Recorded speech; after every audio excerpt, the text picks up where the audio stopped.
Live, ठीक है।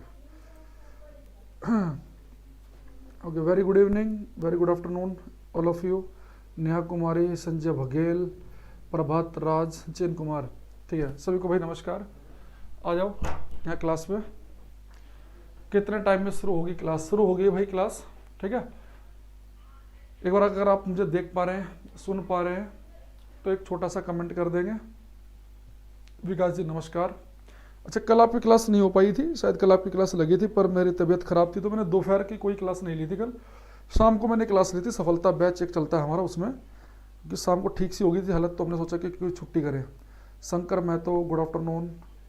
प्रिया, दिनेश, गौरी, राहुल, सुषमा, अभिनव, अंकित, राहुल, रिया अग्रवाल, सभी को गुड आफ्टरनून, ठीक है। तो बच्चे आज जो हमें क्लास में पढ़ना है, मैं आपको पिछली क्लास में बता के गया था कि आज हम क्लास के अंदर पढ़ेंगे टोटल इंटरनल रिफ्लेक्शन, पूर्ण आंतरिक परावर्तन। पूर्ण आंतरिक परावर्तन, रिफ्रैक्शन अपवर्तन आपने पढ़ लिया है, आज हम पूर्ण आंतरिक परावर्तन पढ़ने वाले हैं। टोटल इंटरनल रिफ्लेक्शन, पूर्ण आंतरिक परावर्तन, ठीक है। देखो, अगर बच्चे आपको याद हो तो पहले सबसे पहले यहां पे देखना, गजेंद्र जी, अनिल राजपूत, धर्मेंद्र, क्लास नहीं चल रही, क्लास चल रही है भाई, सामने देखो। जो बच्चे इंग्लिश मीडियम वाले हैं, पहले मैं उनसे कहता हूं एक लाइन कि आप ऊपर पढ़ो कि मैंने लिखा क्या है। मैंने ऊपर लिखा है टोटल इंटरनल रिफ्लेक्शन, तो आप सब बच्चे यहां पे रुक जाएंगे और इस रिफ्लेक्शन को लगातार देखेंगे। जो हिंदी मीडियम के बच्चे हैं, हाँ भाई लाइव क्लास है बिल्कुल, हिंदी मीडियम के जो बच्चे हैं वो क्या लिखा है यहाँ पे, पूर्ण आंतरिक परावर्तन। आप परावर्तन देखो, तो हिंदी वाले परावर्तन देखेंगे, इंग्लिश वाले रिफ्लेक्शन देखेंगे, और ये काम 8-10 सेकंड लगातार करो। अब देखो बच्चे, लगातार जैसे आपने रिफ्लेक्शन रिफ्लेक्शन रिफ्लेक्शन, परावर्तन परावर्तन परावर्तन देखा, तो आपकी दिमाग में घंटी बजनी चाहिए कि रिफ्लेक्शन तो हम सभी जानते हैं क्या होता है। रिफ्लेक्शन क्या होता है कि लाइट आई, टकराई और टकरा के चली गई। तो अगर किसी सरफेस पर लाइट टकरा कर चली जाए उसी मीडियम में, उसी माध्यम में, तो सब रिफ्लेक्शन परावर्तन कहते हैं। लेकिन मैंने कहा था कि रिफ्लेक्शन परावर्तन तभी होगा अगर लाइट किसी ओपेक, किसी अपारदर्शी सतह से टकराएगी, तो तभी तो रिफ्लेक्ट होगी। लेकिन अगर सुशांत लाइट चलना शुरू कर दे, किसी ट्रांसपेरेंट मीडियम में जा रही है हवा में, और उसे आगे एक ट्रांसपेरेंट मीडियम, पारदर्शी माध्यम, पानी या कांच मिल जाए, तो लाइट उसके अंदर घुस जाती है। तो लाइट जो एक से दूसरे मीडियम में जाती है, एक ट्रांसपेरेंट से दूसरे ट्रांसपेरेंट मीडियम में जाती है, एक पारदर्शी से दूसरे पारदर्शी माध्यम में जाती है, उसे हमने कहा था रिफ्रैक्शन अपवर्तन। तो रिफ्लेक्शन क्या था, लाइट का ओपेक सरफेस से टकरा के लौट आना, और रिफ्रैक्शन अपवर्तन क्या था, लाइट का एक पारदर्शी से दूसरे पारदर्शी माध्यम में जाना। अब मुझे ये बताओ कि पिछली क्लास में मैंने आपके सामने डायग्राम बनाया था कि जब लाइट जाएगी विरल माध्यम से सघन माध्यम में, रेयर से डेंसर में, तो डेंसर में लाइट नॉर्मल के अभिलंब के नजदीक आती है, और जब लाइट जाएगी डेंसर से रेयर में, सघन से विरल में, तो लाइट नॉर्मल से अभिलंब से दूर हट जाएगी। ये बात हम पढ़ चुके हैं कि लाइट मीडियम बदलते समय या तो नॉर्मल के नजदीक आएगी या नॉर्मल से दूर हटेगी, ये बात हमें पता है। अब आप एक चीज समझो कि जो बच्चे लाइट ये दूर हट रही है, अगर बच्चे मैं स्लाइड को दूर हटा हटा हटा हटा हटा के पहले मीडियम में जो का तू वापस ले आऊं, तो जो लाइट मीडियम बदल रही थी और अभिलंब से दूर जा रही है, अगर मैं स्लाइड को दूर हटा हटा के पहले मीडियम में पूर्ण रूप से टोटली वापस ले आऊं, तो हम कहेंगे टोटल इंटरनल रिफ्लेक्शन। अब लाइट जो है इस वाले केस में तो दूर हटते हटते हटते वापस आ सकती है, लेकिन इस वाले केस में ऐसा नहीं होगा। देखो, इस वाले केस में तो लाइट नॉर्मल के नजदीक चिपक रही है, तो इस वाले केस में लाइट का टोटली वापस लाना संभव नहीं है।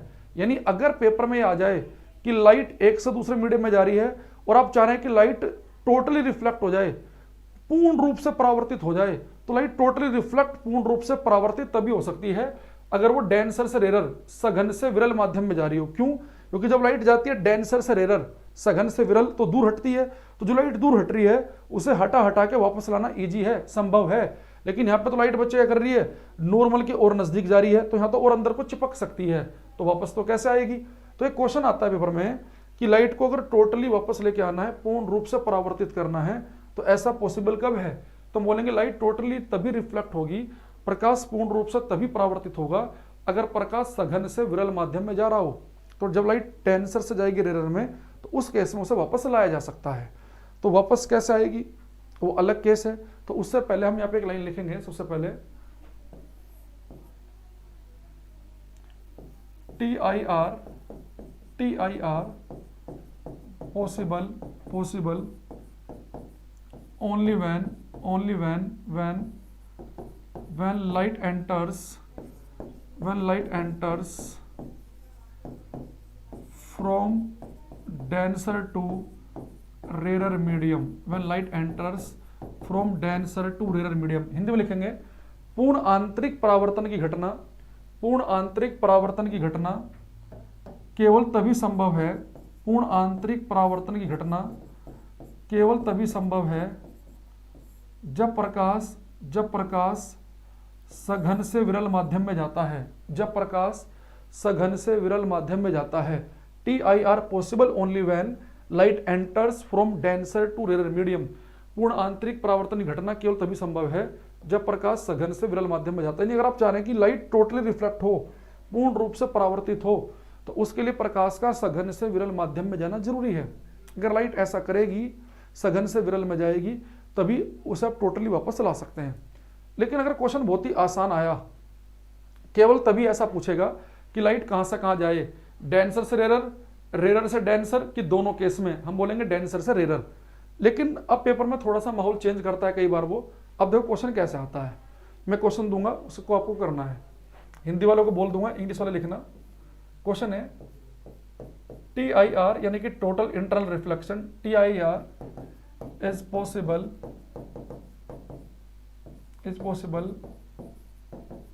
when light enters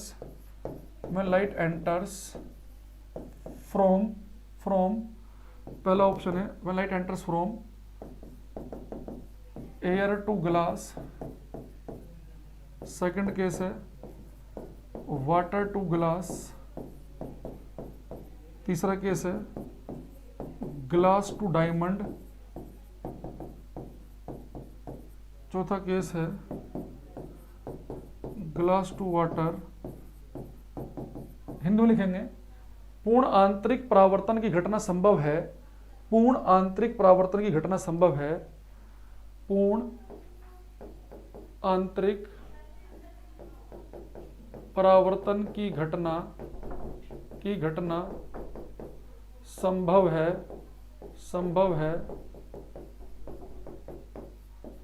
है जब प्रकाश जाता है, पहला ऑप्शन है वायु से कांच में, पहला ऑप्शन है वायु से कांच, दूसरा ऑप्शन है बच्चे जल से कांच में, तीसरा ऑप्शन है कांच से हीरे में, और चौथा है कांच से पानी। तो बताओ लाइट कहां से कहां जाए कि पूर्ण आंतरिक परावर्तन संभव हो। एक आंसर मेरे पास आया है शंकर महतो का, नेहा कुमारी, दिलीप, शोभित, सचिन कुमार, अभिनव, अंशुल शर्मा। Very good. जितने बच्चों मैंने अभी नाम पढ़े हैं इन सबका एक का भी गलत नहीं है, वेरी गुड। उसने कहा कि TIR कब पॉसिबल है। तो बच्चे आपको पता है कि पूर्ण आंतरिक परावर्तन के लिए लाइट का डेंसर से रेरर, सघन से विरल माध्यम में जाना जरूरी है। यानी कि पहला माध्यम जो है वो दूसरे की अपेक्षा डेंस हो, सघन हो। गजेंद्र, अनिल राजपूत, विकास, वेरी गुड। यहां देखते रहो भाई।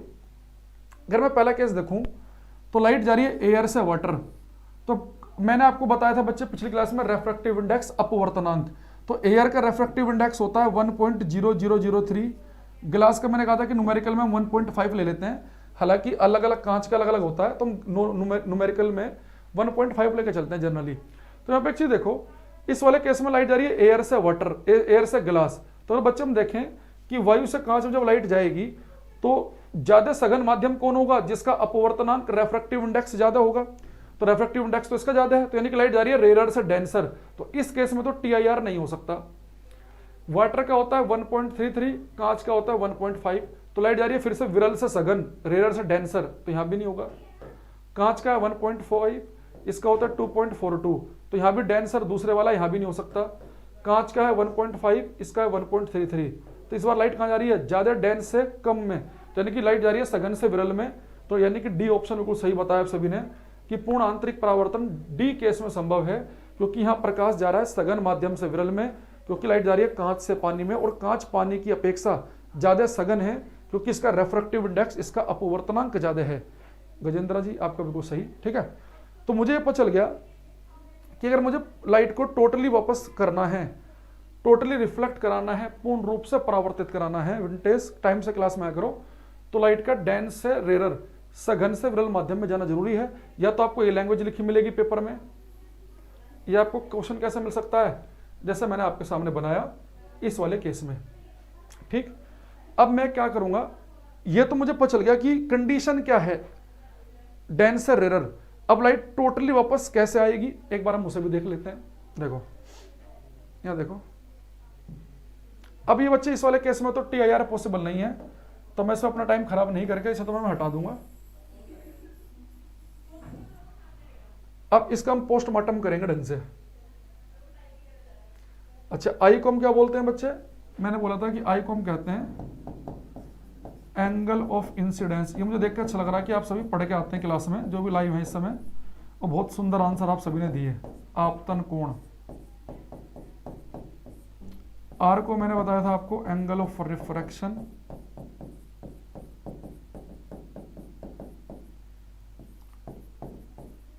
अपवर्तन कोण, ठीक है। ये वीडियो में हमारे जो सफलता बैच वाले बच्चे हैं, शायद उनके लिए भी डलवाऊं मैं, और एक अपने जो और भी छोटे बच्चों के लिए जो है अपने स्वीट बच्चे, उनके लिए भी डलवाई जाएगी। तो अभी जो लाइव देख रहे हैं बड़ा ध्यान समझना, बाकी तो खैर समझ जाएंगे बाद में। देखो अब बच्चे यहाँ पे एक चीज देखना कि जब लाइट जाती है सघन से विरल, डेंस से रेरर में, तो सघन से विरल माध्यम में लाइट जाती है तो दूर हटती है नॉर्मल से, ये हम सभी को पता है। तो बच्चे जब लाइट दूर हटेगी, सॉरी सर मेरा MBA कोर्स की क्लास है, ओके इसलिए लेट होगी, कोई बात नहीं, बाद में फिर क्लास देखा करो आप, वरना चलती क्लास में दिक्कत आएगी अगर टाइम से नहीं आओगे। अब यहाँ देखना बच्चे, जब बच्चे लाइट दूर हटेगी तो सिंपल सी बात है कि आई से ज्यादा वैल्यू तो आर की होगी, भाई लाइट दूर हट रही है तो आर ज्यादा होगा ना। तो मैंने मान लिया कि आई की वैल्यू 20 मान ली, आर कितना मान लिया 30, ज्यादा मानना है, 20-30 लिया, ये 20 भले से 22 मानो, पर ज्यादा मानना है। अगर मैं यहाँ पे एक काम करूं, इस आई की वैल्यू थोड़ी सी और बड़ी कर दूं, मान लो मैंने आई की वैल्यू कर दी 20 से 35, बढ़ा दी 35 कर दी, यानी पहले मैं लाइट यहां से छोड़ रहा था, अब यहां से छोड़ रहा हूं। तो बच्चे जैसे मैंने आई की वैल्यू बढ़ाई, तो आपको पता है कि साथ में आर की वैल्यू बढ़ेगी।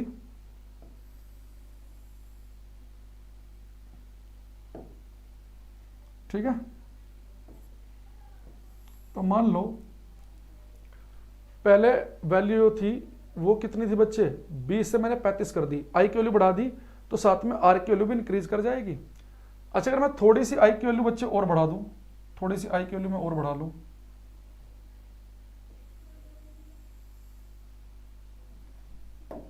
अब मैंने मान लो लाइट पहले यहां छोड़ी, फिर यहां से छोड़ी, फिर यहां से आई की वैल्यू मैंने और बढ़ा दी, तो इधर से लाइट भी ऊपर को उठेगी।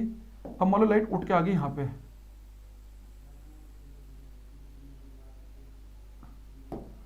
ये अब बच्चों देखो हम एंगल नापते हैं नॉर्मल से अभिलंब से, तो यहां से यहां तक का जो एंगल दिख रहा है आपको, ये कितना हो गया 90 डिग्री का। अब सब बच्चे रुक जाएंगे, बहुत ध्यान सुनना बात को, अब थोड़ा मामला अच्छा चलेगा। मैंने क्या देखा, मैं आई की वैल्यू बढ़ा रहा हूं, 20 से मान लो 35 की, फिर 40 कर दी। जब बच्चे मैं आई की वैल्यू बढ़ा रहा हूं तो साथ में आर की वैल्यू बढ़ रही है, मतलब 50 से 70 हुई, फिर 90 हो गई। तो जैसे जैसे आई की वैल्यू बढ़ती है वैसे वैसे आर की वैल्यू बढ़ती है। तो जैसे आर 90 हो जाए रुक जाओ। आप ये देखो कि जिस समय आर की वैल्यू 90 है उस समय आई की वैल्यू कितनी है, तो जिस समय आर की वैल्यू 90 डिग्री हो, जिस समय आर की वैल्यू 90 हो, तो आई की जो भी वैल्यू आएगी 40, 38, 22, 4, 7 जो भी आएगी उसे हम कहते हैं क्रिटिकल एंगल, क्रांतिक कोण।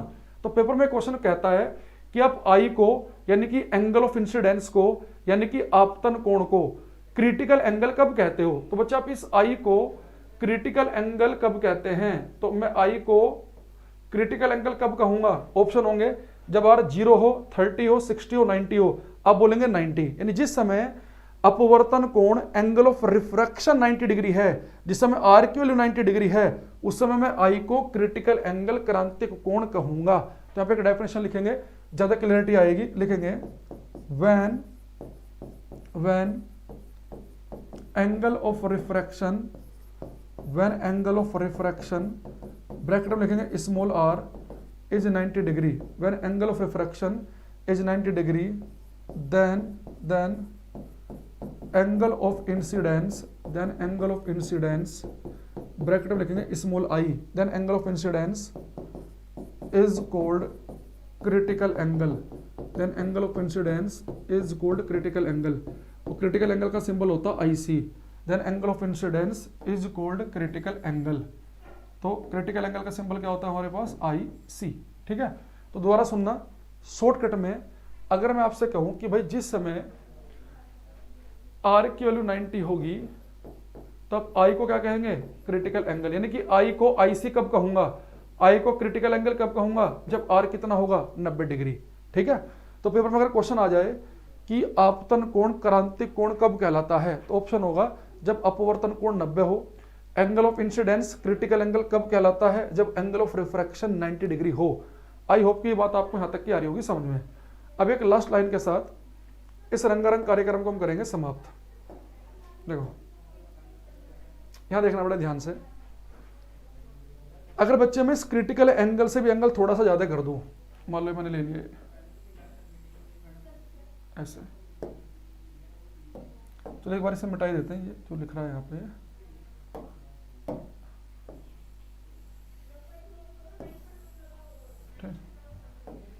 अब बच्चे यहाँ पे देखना ध्यान से।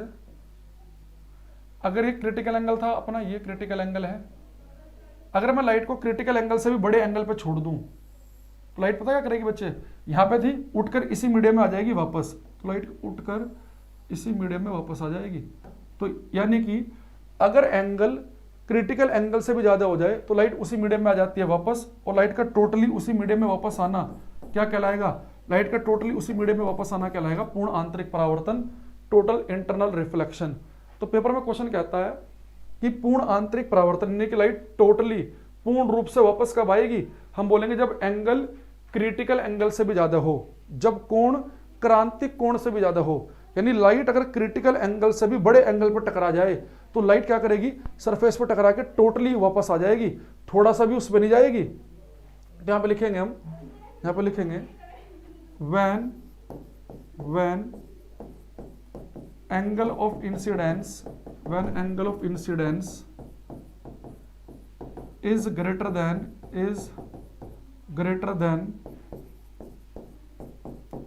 critical angle then TIR occurs।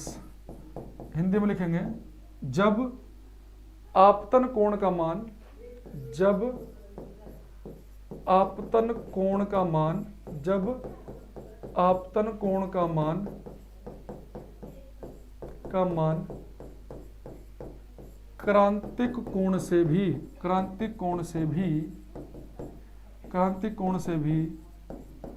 क्रांतिक कोण से भी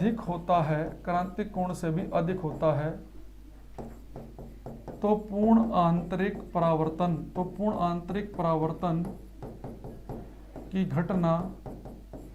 है, तो पूर्ण आंतरिक परावर्तन की घटना घटती है। जब आपतन कोण का मान क्रांतिक कोण से भी अधिक होता है तो पूर्ण आंतरिक परावर्तन की घटना घटती है।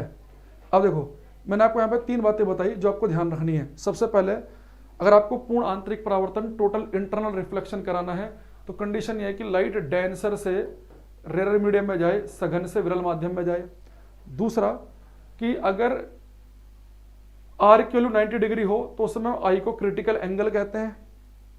अगर एंगल क्रिटिकल एंगल से भी बड़ा हो जाए तो लाइट टोटली पहले मीडियम में वापस आ जाएगी, इसे हम कहेंगे पूर्ण आंतरिक परावर्तन। तो पूर्ण आंतरिक परावर्तन कब होगा? जब लाइट टोटली वापस आएगी। और इस बात को ध्यान रखना है कि जब आई होता है बच्चे, जब आर होता है 90 डिग्री के बराबर तो आई को हम कहते हैं क्रिटिकल एंगल क्रांतिक कोण। अब यहां से मैं 2 क्वेश्चन आपको कराता हूँ, इनसे आपको बहुत बढ़िया क्लैरिटी आएगी। ये 2 क्वेश्चन आप कर लेंगे तो आप समझ जाएंगे कि TIR को हम न्यूमेरिकल में कैसे अप्लाई करेंगे। यहाँ देखना एक बार,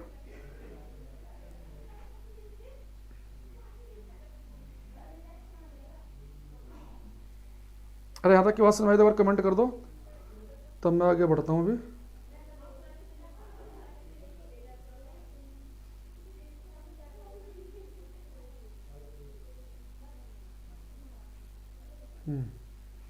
क्वेश्चन लिखना है यहाँ पे,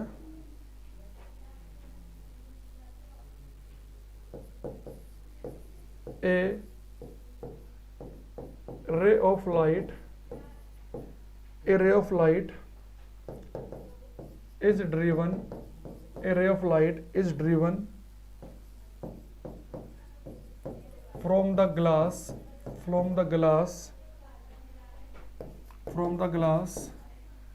into the water, comma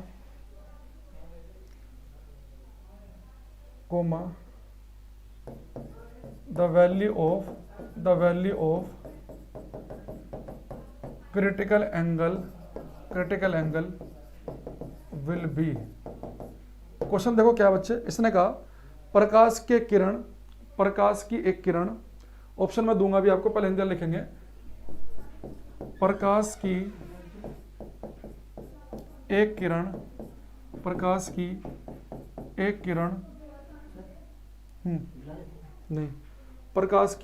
किरण कांच से पानी में संचालित होती है। प्रकाश की एक किरण कांच से पानी में संचालित होती है।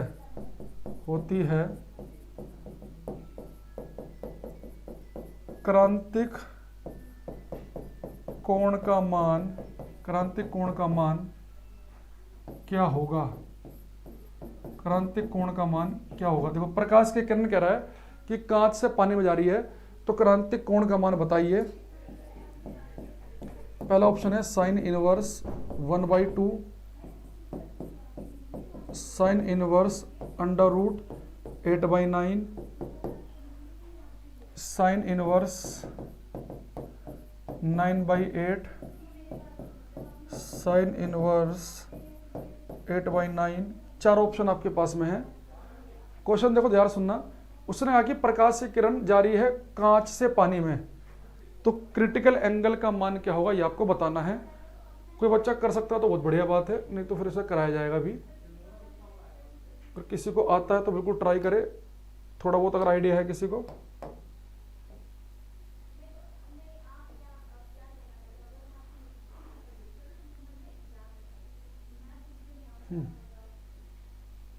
देखो जब भी बच्चे पेपर में आप क्रिटिकल एंगल शब्द देखो, जब भी क्रिटिकल एंगल शब्द दिख जाए तो आप 2 बात याद रखना। अगर 2 बात याद है, क्वेश्चन 101% हो जाएगा।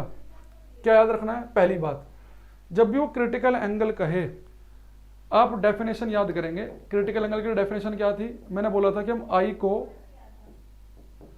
क्रिटिकल एंगल कब कहते हैं? जब आर की वैल्यू 90 डिग्री हो। ये पढ़ा था ना हमने कि जब आर की वैल्यू 90 डिग्री होगी, नेहा कुमारी ने सबसे पहला आंसर दिया हमें कि जब आर की वैल्यू 90 होगी तो हम आई को क्रिटिकल एंगल कहेंगे। एक बात तो याद रखनी है। दूसरा याद रखना है कि अब हम यूज करेंगे स्नेल्स लॉ, स्नेल का नियम। तो स्नेल्स लॉ क्या था बच्चे?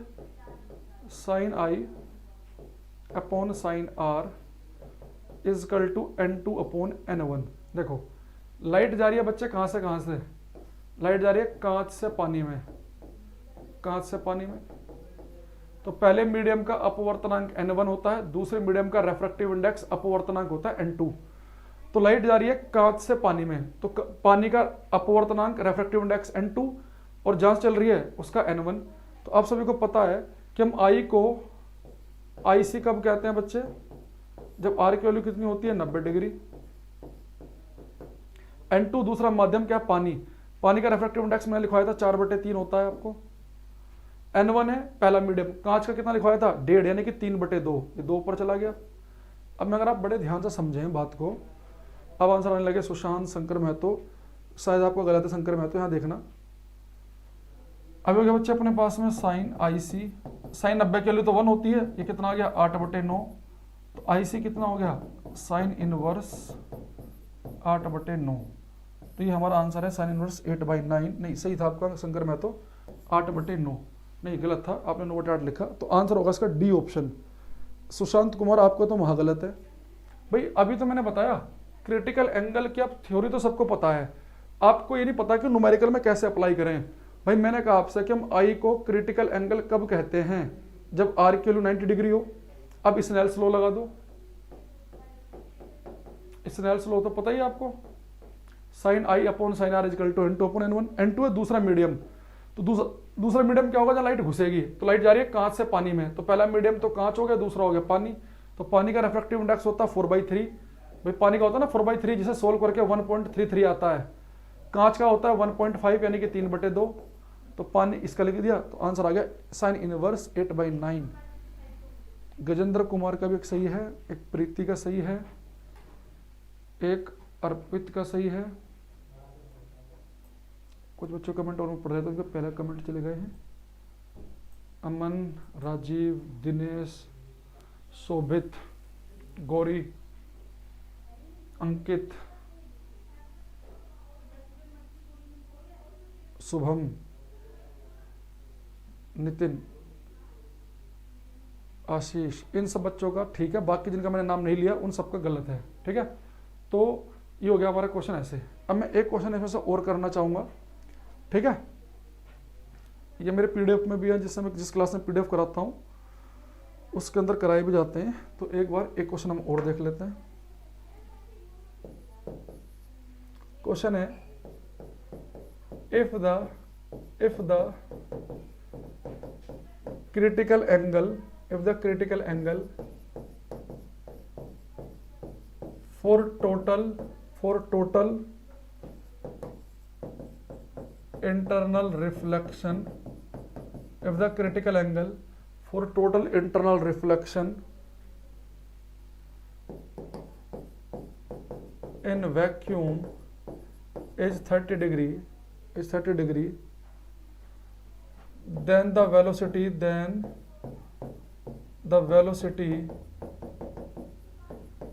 of the medium is, यदि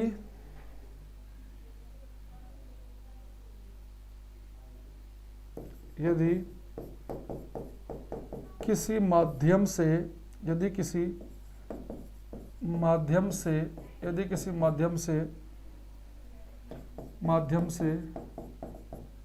निर्वात में पूर्ण आंतरिक परावर्तन,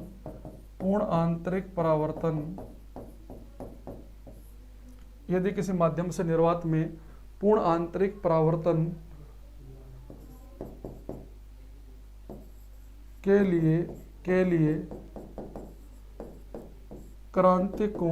लिए क्रांति कोण 30 डिग्री है, तो माध्यम में प्रकाश का वेग होगा, यदि किसी माध्यम से निर्वात में पूर्ण आंतरिक परावर्तन के लिए क्रांतिक कोण 30 डिग्री है, तो माध्यम में प्रकाश का वेग होगा। पहला ऑप्शन है 3 × 10⁹ मीटर पर सेकंड, 1.5 × 10⁸ मीटर पर सेकंड, 6 × 10⁸ मीटर पर सेकंड, डी है 4.5 × 10⁸ मीटर पर सेकंड। मैं चाहूँगा सब बच्चे इस क्वेश्चन को ट्राई करें, चाहे आपको बिल्कुल भी न्यूमेरिकल करना नहीं आता तब भी करो, आंसर कहीं ना कहीं छिपा है जो अपने आप से हो जाएगा।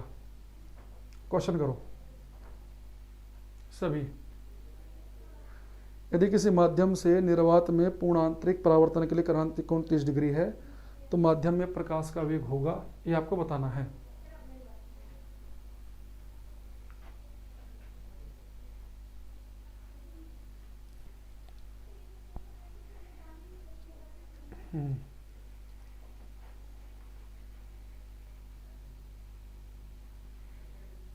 नेहा कुमारी प्रतीक का एक साथ आंसर मेरे पास पहुंचा। अनिल राजपूत आपका महागलत है। गौरी आपका भी महागलत। शुभम, दिनेश, प्रीति, इसमें प्रीति का सही है, बाकी का गलत है।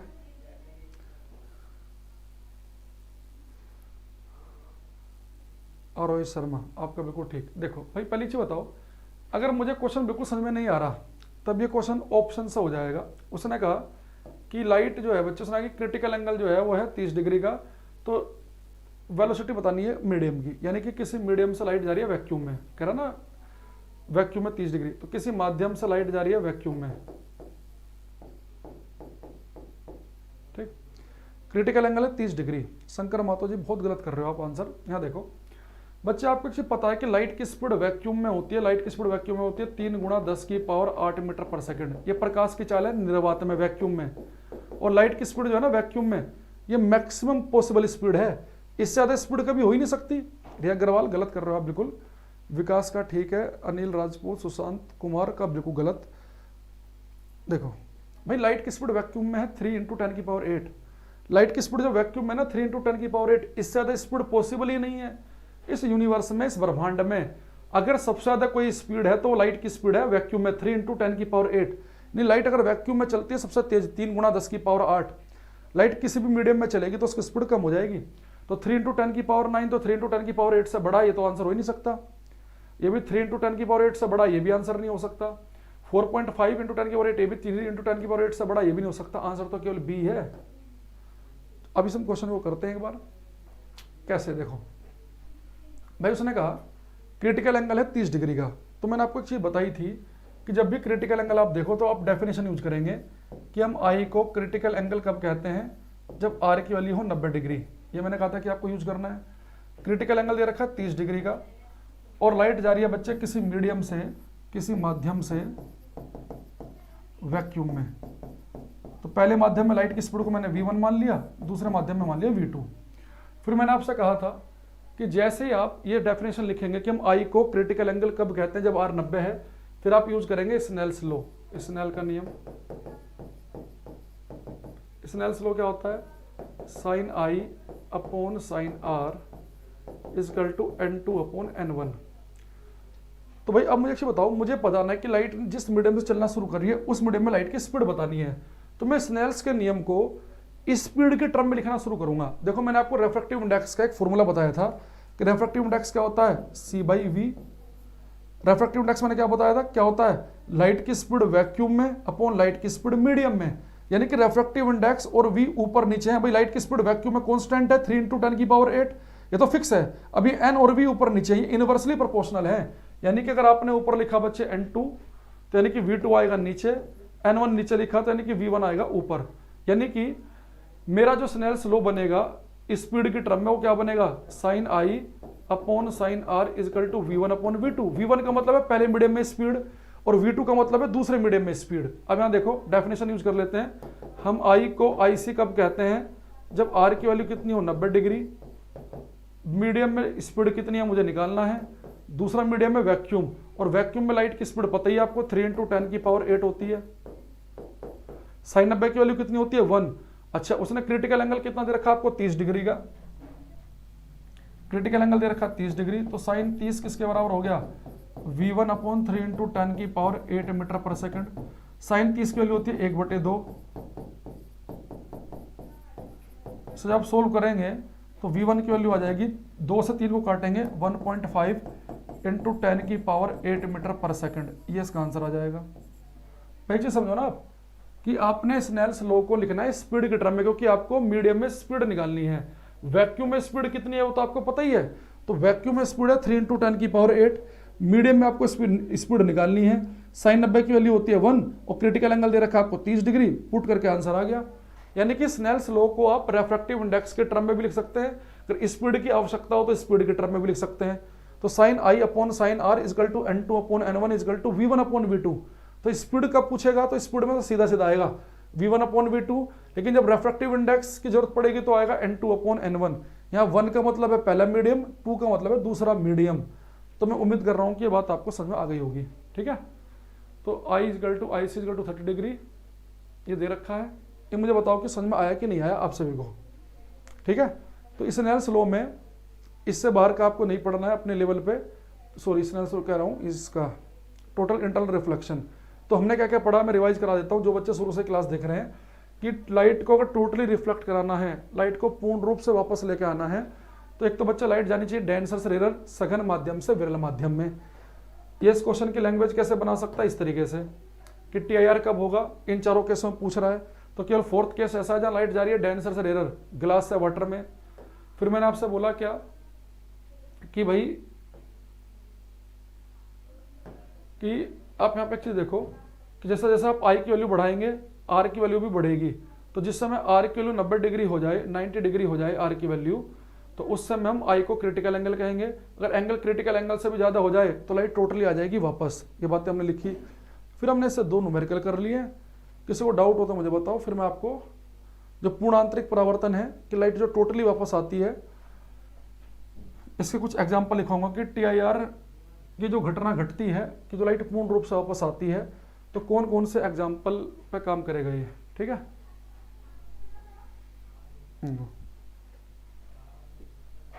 यहां तक कोई डाउट है तो मुझे बताओ, 2 मिनट का समय मैं आपको दे रहा हूं।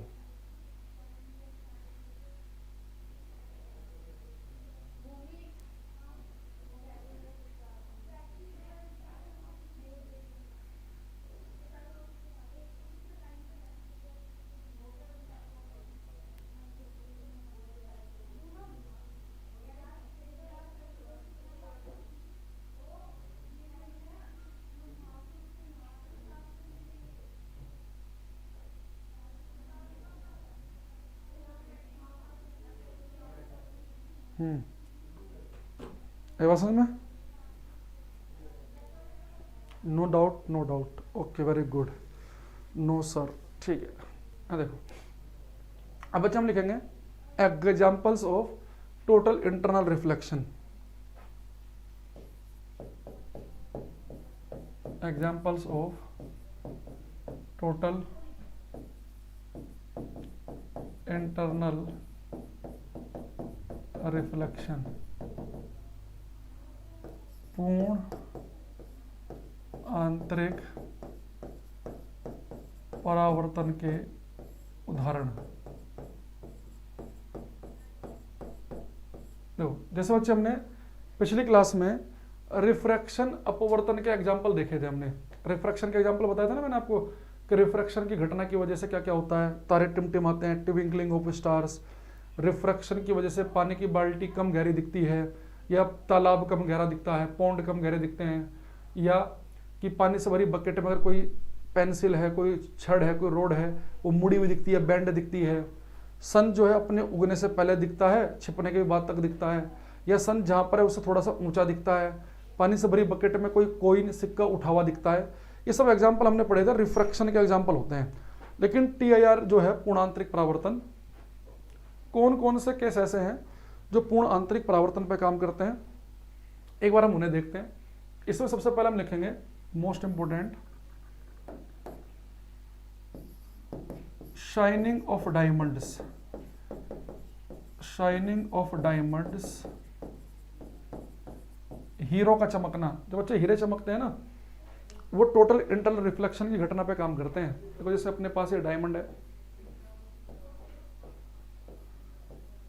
तो डायमंड में क्या होता है बच्चे, डायमंड में लाइट घुसी तो हम डायमंड में करते क्या है कि डायमंड का जो क्रिटिकल एंगल होता है ना, ये लगभग होता है 24.4 डिग्री सेल्सियस, मतलब 24.5 के आसपास होता है। यानी आप सोचो अगर लाइट कभी क्रिटिकल एंगल से बड़े एंगल पर टकराए तो लाइट टोटली रिफ्लेक्ट होती है, परावर्तित हो जाती है उसी माध्यम में। अब मान लो बच्चे लाइट जो है कभी ये 24 डिग्री से बड़े एंगल पे एंट्री कर गई डायमंड के अंदर, मान लो कर गई 70-80 डिग्री पे, तो लाइट क्रिटिकल एंगल से बड़े पे एंट्री कर गई। अब यहाँ टकराई है क्रिटिकल एंगल से बड़े एंगल पे, भाई देखो यहाँ से लाइट अंदर घुसी गई हवा से कांच में, हवा से डायमंड में।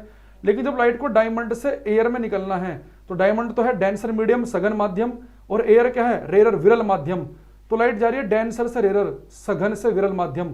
तो अगर लाइट यहाँ पे क्रिटिकल एंगल से बड़े एंगल पर टकरा जाए तो टकरा कर टोटली रिफ्लेक्ट हो जाएगी, परावर्तित हो जाएगी। अब मान लो यहाँ पे लाइट फिर से 24.5 से बड़े एंगल पर टकरा गई तो फिर से टोटली रिफ्लेक्ट हो जाएगी, फिर से रिफ्लेक्ट हो जाएगी। तो लाइट मल्टीपल टाइम्स अंदर ही अंदर घूमती रहेगी डायमंड के अंदर। तो फिर बहुत देर में जाके कभी ऐसा होगा कि लाइट 24.5 से नीचे एंगल पर टकराए, 6-7 पर टकराए तो बाहर निकल जाए। तो जब लाइट एक बार घुस जाएगी डायमंड में तो अंदर ही अंदर ट्रैप होती रहेगी, उसका बाहर निकलना बड़ा मुश्किल हो जाएगा। तो अगर लाइट ज़्यादा देर तक डायमंड के अंदर घूमेगी तो इसलिए डायमंड क्या चमकते हैं ज़्यादा। तो डायमंड जो होते हैं उनका रेफ्रेक्टिव इंडेक्स बहुत ज़्यादा होता है, अपवर्तनांक, तो इसलिए यहाँ पे क्रिटिकल एंगल की वैल्यू छोटी बनती है। तो लाइट जनरली क्रिटिकल एंगल से बड़े एंगल पर टकराती है डायमंड के अंदर और उसके अंदर ही घूमती रहती है। तो जो हीरे चमकते हैं, जो डायमंड शाइन करते हैं, तो वो किस घटना पे काम करते हैं? पूर्ण आंतरिक परावर्तनीय घटना पे। आपको केवल बस ये ध्यान रखना है। दूसरा, ऑप्टिकल फाइबर प्रकाशिक तंतु। ऑप्टिकल फाइबर प्रकाशिक तंतु, ये बहुत आ रहा आजकल पेपर में, ऑप्टिकल फाइबर वाला। देखो यहां देखना बड़े ध्यान से भाई। ऑप्टिकल फाइबर क्या है ना बच्चे की लेटेस्ट केबल है ये। अगर आप अपने घर पे हाई स्पीड इंटरनेट लेना चाहते हो तो आपसे इंटरनेट प्रोवाइडर कहेगा कि भाई साहब ऑप्टिकल फाइबर से ले लो आप। जैसे जियो का ऑप्टिकल फाइबर आता है, एयरटेल वालों का आता है। तो इसमें क्या होता है फायदा, इस ऑप्टिकल फाइबर में वो एक्चुअली में करते क्या है, ये ऐसे बच्चे सिलेंडर का टाइप, ये ऐसे आपका वायर है ये। तो इसमें बच्चे 2 मटेरियल यूज किए जाते हैं ऑप्टिकल फाइबर में। जो अंदर वाला मटेरियल है वो डेंस है, सघन, बाहर वाला रेरर, विरल। तो जब मैंने इसके अंदर मान लो कोई सिग्नल भेजा तो ये सिग्नल कहाँ जा रहा है? सघन माध्यम से विरल माध्यम में, डेंसर से रेरर। अगर लाइट डेंसर से रेरर में जा रही हो और क्रिटिकल एंगल से बड़े एंगल पर टकरा जाए तो उसी के अंदर रिफ्लेक्ट हो जाएगी। तो हम करते क्या है कि ऑप्टिकल फाइबर का ऐसा करते हैं हम कि अंदर वाला मटेरियल और बाहर वाले मटेरियल को ऐसा कॉम्बिनेशन लेते हैं कि इनका क्रिटिकल एंगल बहुत ही छोटा हो, यानी इसके अंदर सिग्नल हमेशा क्रिटिकल एंगल से बड़े एंगल पर टकराए। अगर क्रिटिकल एंगल से बड़े एंगल पर टकराएगा सिग्नल तो रिफ्लेक्ट हो जाएगा टोटली, फिर यहाँ पे फिर रिफ्लेक्ट हो जाएगा। तो टोटल सिग्नल क्या होगा, वायर के अंदर ही रिफ्लेक्ट होते होते होते होते आपके पास पहुंच जाएगा। इसमें रास्ते में सिग्नल लीक नहीं होंगे। तो ऑप्टिकल फाइबर में हम करते क्या है कि इसमें सिग्नल टोटली रिफ्लेक्ट कराते हैं, पूर्ण रूप से परावर्तित कराते हैं। और उसके लिए हम यूज करते हैं टोटल इंटरनल रिफ्लेक्शन फिनोमिना का। और उसमें के लिए हम करते क्या है कि एक तो टोटल इंटरनल रिफ्लेक्शन के लिए सिग्नल जाना चाहिए डेंसर से रेरर, सघन माध्यम से विरल में जाना चाहिए और क्रिटिकल एंगल से बड़े पे टकराना चाहिए। मान लो मैंने 2 मटेरियल का ऐसा कॉम्बिनेशन ले लिया कि उनका क्रिटिकल एंगल बना मान लो मात्र 5-6 डिग्री, तो सिग्नल तो मान लो आपने छोड़ दिया 80 डिग्री पे, तो बार बार टकरा के भी 6 डिग्री से ऊपर पे टकराता रहेगा बार बार। तो पूरा का पूरा सिग्नल रिफ्लेक्ट हो जाएगा और वो टोटली आगे पहुंच जाएगा। तो टोटल इंटरनल रिफ्लेक्शन फिनोमेना कहाँ यूज किया जा रहा है? प्रकाशिक तंतु में, ऑप्टिकल फाइबर में। और इसमें बहुत ही जबरदस्त काम किया है ऑप्टिकल फाइबर के क्षेत्र में। ये नाम आता है नरेंद्र कपानी जी ने, नरेंद्र कपानी। ये भारतीय मूल के हैं, अमेरिकन, इंडिया से ताल्लुक रखते हैं पर अमेरिका में रहते हैं, वहीं के निवासी हो चुके हैं अभी। तो नरेंद्र कपानी जी ने ऑप्टिकल फाइबर के क्षेत्र में अभूतपूर्व काम किया है। तो इनका नाम भी आता है, ठीक है, कि ऑप्टिकल फाइबर में डेवलप करने में किसका बहुत बड़ा रोल है? नरेंद्र कपानी जी का। हीरो का चमकना भी इसी पे काम करता है। एक बड़ा इंपॉर्टेंट फिनोमेना है फॉर्मेशन ऑफ मिराज।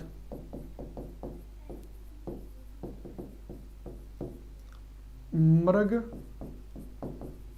मरीचिका का बनना, मृग मरीचिका का बनना। देखो मिराज बहुत सारे बच्चे जानते होंगे। गर्मी के मौसम में आप कई बार हाईवे पे निकल जाओ, ठीक है, एक बच्चे कह रहा है कि डेथ हो गई हाल में। अच्छा पता नहीं, मैंने ध्यान नहीं दिया, अब ये मुझे कंफर्म नहीं है तो मैं क्लास में ऐसे स्टेटमेंट नहीं दूंगा। बाकी कंफर्म कर लूंगा एक बार में कि डेथ हो गई कि नहीं कपानी जी की, या भी हैं। तो मिराज जो है बच्चे, आप गर्मी के मौसम में कई बार हाईवे पे निकलते हैं, गाड़ी लेके निकल गए आप मई जून में, आपने देखा हो कई बार सड़क पे लगता है कि ऐसा पानी बिखर सी रहा है, एक पानी का बहम सा होता है, वाटर इल्यूजन होता है, लगता है कि वहाँ पानी बिखरा हुआ सा है। आप उसके नज़दीक जाते हैं तो कुछ नहीं दिखता। और रेगिस्तानों में तो बहुत ही अच्छे अच्छे मिराज बनते हैं, लगता है कि बहुत दूर दूर तक पानी बह रहा है। तो गर्मी के मौसम में सड़क के किनारे पर, हाईवे पर, सड़क के बीच में, रेगिस्तानी एरिया में जो वाटर इल्यूजन, जो पानी का बहम होता है, जो भ्रम होता है, उसे बच्चे बोलते हैं मिराज। और ये रेगिस्तानों में बड़ा सुंदर बनता है, इतना बड़ा बड़ा बनता है, कई बार तो लगता है कि छोटी सी नदी बह रही है, एक नाला सा बह रहा है जैसे। तो राजस्थान में बड़ा क्वेश्चन आता है ये कि मिराज का बनना किस प्रिंसिपल पर काम करता है? TIR। और ये सर्दी में कभी नहीं दिखेगा, गर्मियों में। दूसरी चीज, जो मृग होते हैं ना हिरन, उन्हें लगता है कि सच में वो पानी है, तो बेचारे उसके पास जाते हैं, वहां पे फिर दिखता नहीं, फिर कहीं और दिख रहा होता है, फिर वहां जाते हैं, तो इससे चकमा खा जाते हैं। तो मृग, मरीचिका, मिराज, तो इसके पीछे रीजन है टोटल इंटरनल रिफ्लेक्शन, पूर्ण आंतरिक परावर्तन का। थोड़ा समझना चाहो कैसे, तो यहाँ पे देख सकते हैं आप, जैसे कि ये मान लो कि बच्चे कोई रेगिस्तान में कहीं पे पहाड़ है या कोई पेड़ वेड़ टाइप से का है, ये ऐसे खड़ा है, और अब यहाँ पे आप खड़े हैं। देखो गर्मियों में बच्चे क्या होता है, जो जमीन के आसपास की हवाएं होती है ना, वो होती है ज़्यादा गर्म, वो गर्म हवाएं ऊपर को उठती हैं। तो गर्म हवाएं मैंने आपको बताया था कि रेफ्रैक्टिव इंडेक्स अपवर्तनांक टेम्परेचर पे भी डिपेंड करता है, याद करो। तो यानी कि जो हवाएं जमीन के आसपास होंगी वो ज़्यादा गर्म होंगी, वो इधर को फैलेंगी। तो गर्म हवाएं एक विरल माध्यम, रेयर मीडियम की तरह काम करती हैं, विरल माध्यम की तरह। जो ऊपर हवाएं होंगी वो कंपेरेटिवली इनसे कम गर्म होंगी, तो वो होंगी डेंसर मीडियम, सघन माध्यम, सघन, ये विरल माध्यम। अब मान लो आप यहाँ पे खड़े हैं, तो मैंने आपको बताया था रिफ्लेक्शन चैप्टर में कि आपको कोई चीज़ कब दिखती है, तो मैंने कहा था कोई चीज़ आपको तब दिखेगी अगर किसी चीज़ पर लाइट टकरा के आपकी आंख तक पहुंच जाए। तो मान लो आप ऐसे खड़े हैं और इस पेड़ पे लाइट टकराई, और ये पेड़ पे लाइट टकरा के बच्चे मान लो कि ऐसे जा रही थी लाइट पेड़ पे। अब ये बच्चे लाइट देखो कहाँ जा रही है, सघन माध्यम से विरल में, डेंसर से आ रही है रेयर में। अगर लाइट कभी सघन से विरल माध्यम में जाए और गलती से क्रिटिकल एंगल से अधिक पे टकरा जाए, यानी ठंडी हवा और गर्म हवा का जो क्रिटिकल एंगल बन रहा होगा, अगर लाइट उससे बड़े एंगल पर टकरा गई तो लाइट क्या करेगी, टोटली रिफ्लेक्ट हो जाएगी, पूर्ण रूप से परावर्तित हो जाएगी इसी मीडियम में, रिफ्लेक्ट। अब मान लो कि बच्चे आप ऐसे खड़े थे, अपने आप से कोई लाइट आई, वो जा रही थी ठंडी हवाओं से गर्म की तरफ को, पर लाइट वहां पर टकरा के क्या हो गई, टोटली रिफ्लेक्ट हो गई और लाइट पहुंच गई आपकी आंख पर। अब इस लाइट को आप पीछे की तरफ को बढ़ाओ, तो एक्चुअल में क्या होगा, इस वाले पॉइंट की जो इमेज है ना वो यहाँ पे बन रही होगी। ऐसे जो पूरा पेड़ होगा ना, उस पूरे पेड़ की इमेज कहीं सड़क पे बन रही होगी। तो एक्चुअल में इमेज बन रही होगी किसी पेड़ की, किसी पहाड़ी की, किसी झोपड़ी ओपड़ी सी की, और आपको ऐसा लगेगा जैसे कि सड़क पे कुछ पानी सा बिखरा हुआ है। तो एक्चुअल में हो क्या रहा है, वो किसी पेड़ की या किसी मान लो पहाड़ी टाइप से की इमेज है कि वहां से लाइट टकराई, वो लाइट जा रही थी अपने आप से ऐसे, पर वो क्या हुआ कि बच्चे वो जब जा रही थी वो ठंडी से गर्म हवाओं की तरफ को, सघन से विरल हवाओं की तरफ को, तो टकरा के रिफ्लेक्ट होकर ऐसे आ गई आपकी आंख पर। अभी लाइट पीछे की तरफ बढ़ाएंगे तो जहां पे लाइट मिलेगी तो वहां पे उस चीज की इमेज वहां पे बनेगी, तो आपको लगेगा कि वहां पानी बिखरा हुआ है। तो ये आपको जो बहम हो रहा है ना, ये जो मैं मिराज बोल रहा हूँ, ये क्यों हो रहा है, TIR की वजह से, पूर्ण आंतरिक परावर्तन की वजह से। ठीक है, एक इसका एग्जाम्पल याद रखेंगे, ये बहुत आता है पेपर में, महा इंपोर्टेंट है ये। एक लिखेंगे लास्ट, एंडोस्कोपी। एंडोस्कोपी बच्चे मेडिकल सेक्टर में एक प्रोसेस होता है। मान लो कि आपके पेट में, आपकी आंत में, इंटेस्टाइन में कुछ दिक्कत है, तो डॉक्टर क्या करेगा, एक वायर लेगा, होता है ऑप्टिकल फाइबर, उसके अंदर एक छोटा सा कैमरा लगाएगा और मुंह से आपके पेट के अंदर कैमरा भेज देगा, और पेट में जो भी दिक्कत होगी आपकी आंत वगैरह में, वो कंप्यूटर की स्क्रीन पर दिख रही होगी। तो डॉक्टर लाइव देखेगा तो ज़्यादा अच्छा पता लगाएगा कि पेट में क्या दिक्कत है क्या नहीं।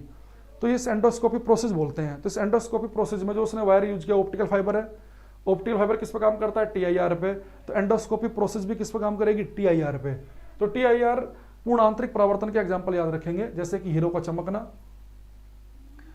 प्रकाशिक तंतु, ऑप्टिकल फाइबर, मिराज का बनना, एंडोस्कोपी। ठीक है, अब इसमें एक चीज छोटी सी याद रखनी है जो पेपर में आपको फंसाता है।